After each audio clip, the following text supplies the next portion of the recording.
Same time, Interior and National Administration Cabinet Secretary Professor Kithure Kindiki has announced plans to arrest and prosecute all those who directly or indirectly took part in the demonstrations, saying public safety was violated, describing it as a day of shame and violence and impunity.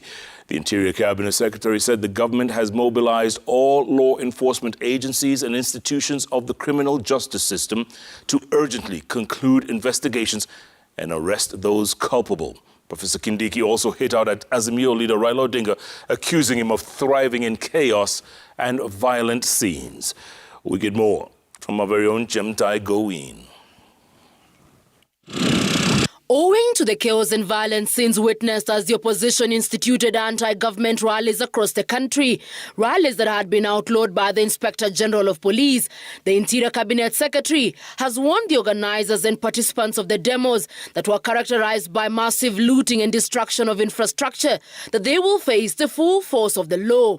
In a statement titled A Day of Shame, Violence and Impunity, Professor Kindiki revealed that law enforcement agencies and institutions within the criminal justice system had been mopped up to speedily investigate and proceed to arrest and prosecute all who were involved in the planning and execution of what he termed as crimes, and also the sponsors of the protests.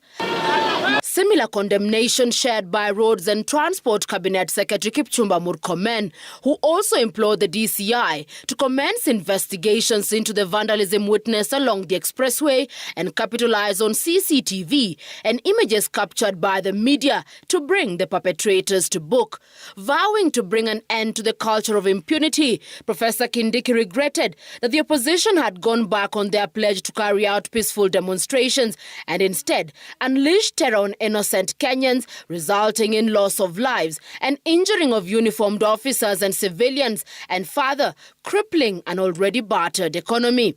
Accusing Odinga of flourishing in violence, Kindiki stated that the opposition chief and his allies were bent on plunging the country into destruction by inciting their followers to chaos and mayhem.